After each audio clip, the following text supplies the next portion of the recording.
Okay, hi. I know this audio is really bad, so please bear with me. It's kind of chalky or petty or whatever. I don't know why it's going on, but I just wanted to say hello to Trish, and my name is Curtis.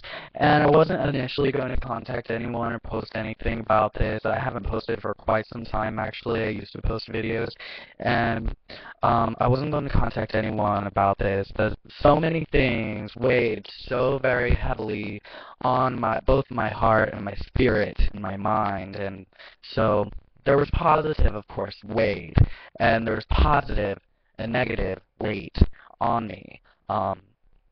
And one thing among many that I truly admire about Trish is that even though you're Catholic and Republican, you're forward-thinking about gay rights and gay movements and gay marriage, and I really appreciate that. And no matter what religion people come from, I think that they should, move forward, just like you said, and catch up. This is 2012, I think. Yes, going into 2013, and so that brings me to what I disapproved of, or not even disapproved of. I'm not even going to say anything negative. What I am going to say is I'm bringing forth knowledge that, kind of opposes what Trish had originally said.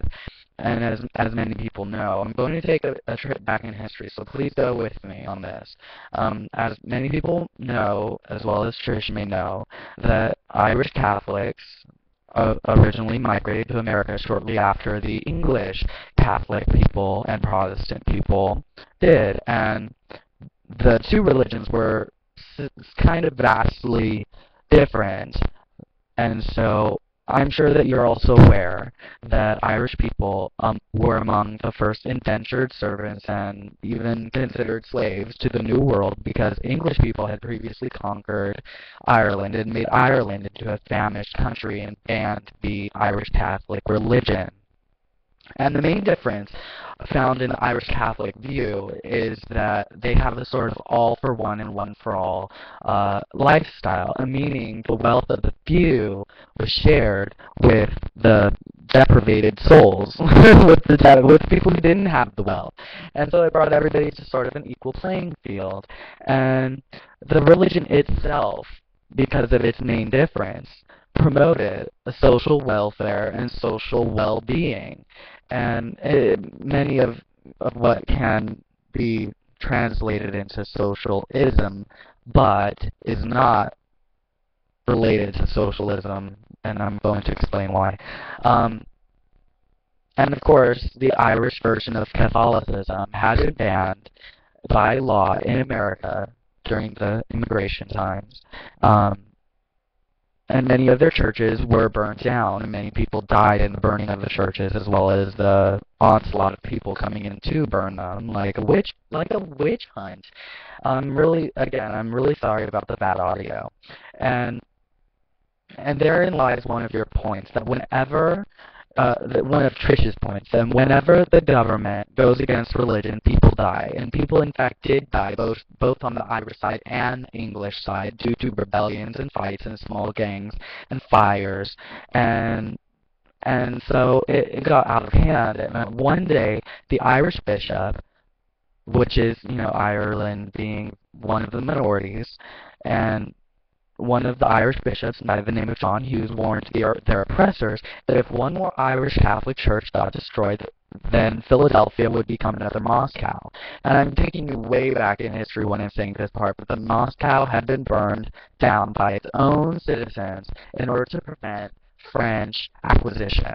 And so what the bishop was saying at that time was that we will burn this whole place down. You are not taking us over anymore. We are gonna do our religion. We are gonna practice this. We're gonna put our social beliefs forward, social welfare beliefs forward. None of our people are gonna be dying anymore, due to the belief of the main Catholic Church at the time, which believed in assimilation, not in a friendly way either, just complete assimilation. And so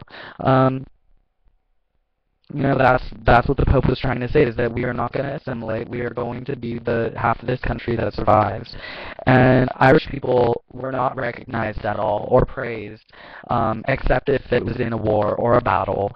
And because, you know, the stereotype at the time was that Irish people were fighters. They were, and that was why they accepted, and they were put in jobs that were, you know, heavy jobs. They were lifters, they were builders, they were movers, and so, you know, it was really hard to be, you know, put in that position, but they did.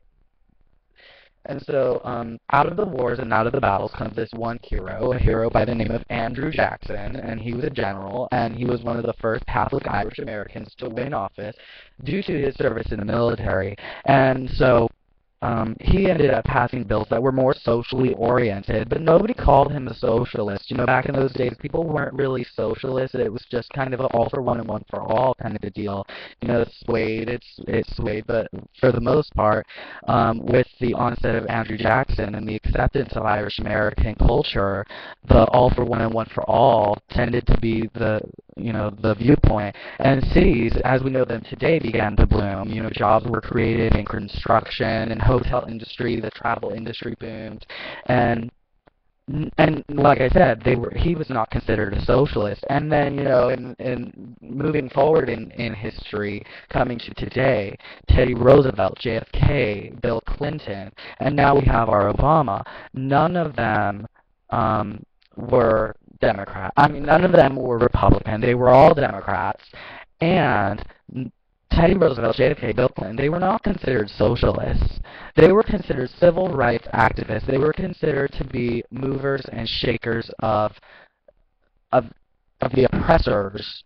You know, people who wanted to oppress, people who wanted the money for themselves, people who wanted the top dollar to go to Wall Street. So, you know, they evened things out for us. We still have presidents that need to even things out for us in the future as well.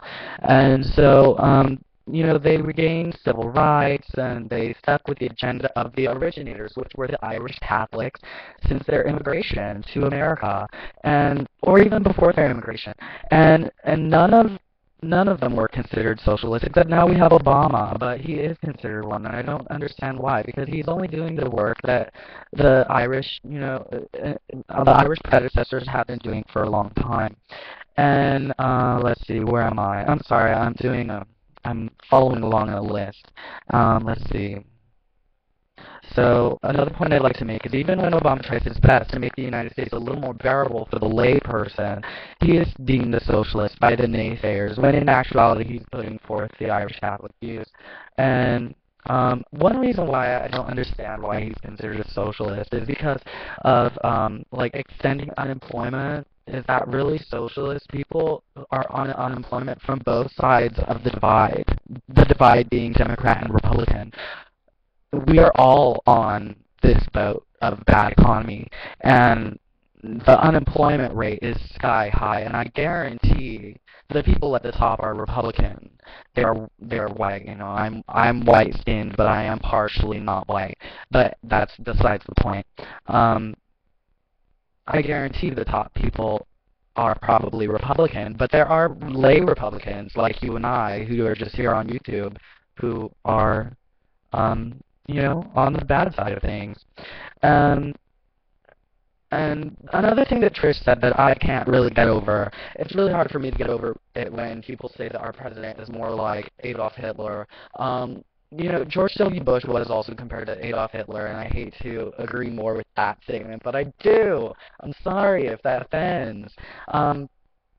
But as far as Adolf Hitler with Obama, I can't let that go, because Obama has done a lot in favor of minorities and economically downtrodden people, and he's also done a lot for the future of students in America, and that quality is something that Adolf Hitler would never have possessed in a million years.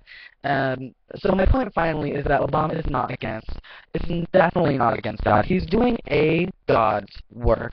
Granted that it happens to be a God that has been partially obliterated from most of cultural and religious realms, but I mean, it is a God, and the reason why I think it has been obliterated, this is a sidebar, but it's due to glorifying the opposing viewpoints or the dominating viewpoints. But that's completely a different video.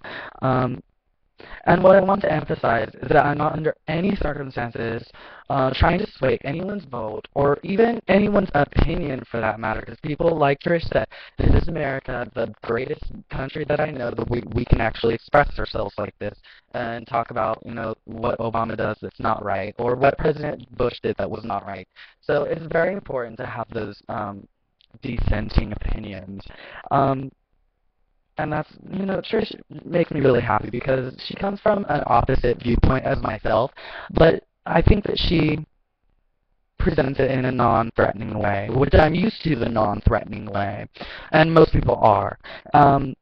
And on another note, I would also like to say that I'm truly glad I came across the video of Trish's of Obama versus God. And I'll never call Trish stupid. Like I said, I think she's smart. She does her homework. She does mention, where she gets her information from. It's very important to do that. There are some very valuable current events and laws that she does mention that seem to be anti-Catholic. I'll say that much. But I mean, I'd rather be for the gay right and for the gay vote than for the Catholic vote. And so, um, I don't know where I was going with that. Okay, I wasn't going anywhere with that.